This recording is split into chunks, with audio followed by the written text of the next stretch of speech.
Good morning. Welcome to the History Channel. Today we will be talking about the advantages and disadvantages that the Union and the Confederacy had against each other in the Civil War. And we will conclude with why the Union won overall. To start, the Union was set out with many advantages going into the war. First, they were already an existing nation. They prospered in leadership and because they had leadership before. They're about to hit their first century as an independent nation, and they're on their 16th president, Abraham Lincoln. The Union was stable in the economic realm. With the Industrial Revolution going on at the time of the war, the Union's market was booming. The Union used this to their advantage. They were able to obtain a large amount of resources, which they then used to win the war, especially in comparison to the Confederacy. An advantage turned into one of the eventual reasons for winning. The Union excelled in population count, 22 million versus 9 million. As we already mentioned, the Confederates were a brand new nation and didn't have an established and experienced government compared to the Union.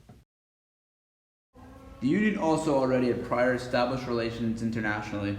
With that, the overseas countries such as Great Britain and France didn't recognize the nation of the Confederacy, thus preventing any alliances they had with the Confederacy.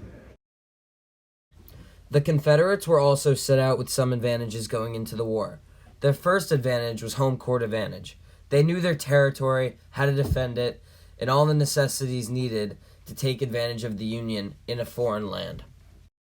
The Confederate troops were more skilled and prepared, all because they had a different lifestyle and could better prepare for the war. The Confederates also possessed a sense of pride. They just seceded from the Union and they were rampant and enthusiastic on keeping their own country.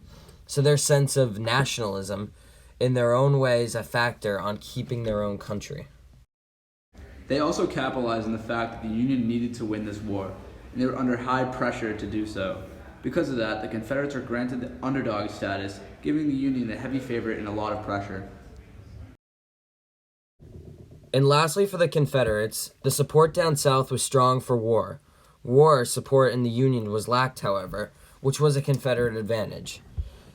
However, this was until Lee used heavy casualty tactics, which made people stop enlisting as they were fearful of dying.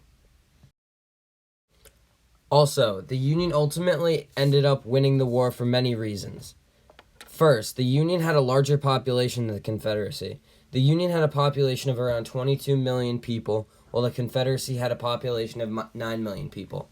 This gave the Union advantage in troop numbers, with the Union having around 2 million troops, while the Confederacy had 750,000 troops.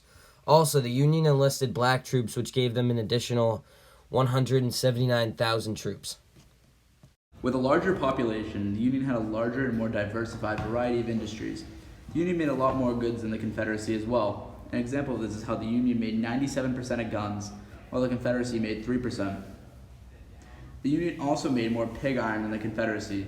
The Confederacy made about 6% of the pig iron in the United States, while the Union made 94% of it. Aforementioned, the Confederacy believed that they would have allies such as Britain and France for being king cotton during the war. However, they did not get them as allies because Britain and France did not recognize the Confederacy as a nation. Britain and France also believed that the Union would win the war. Additionally, Britain and France did not believe in the controversial belief of slavery that the Confederacy did. The Confederacy needed allies because they did not have the troops nor resources to win the war by themselves. The Union had a lot more support in states in North America. Some people residing within the Confederate borders were still loyal and helped them in many ways. For example, they helped feed and house Union soldiers. Besides loyalty to the Union, some people also do not want war because of the economic costs in the nation. Thank you for tuning into the History Channel. This is us signing out with the reasons why the Union won and the advantages of each side they had going into the Civil War.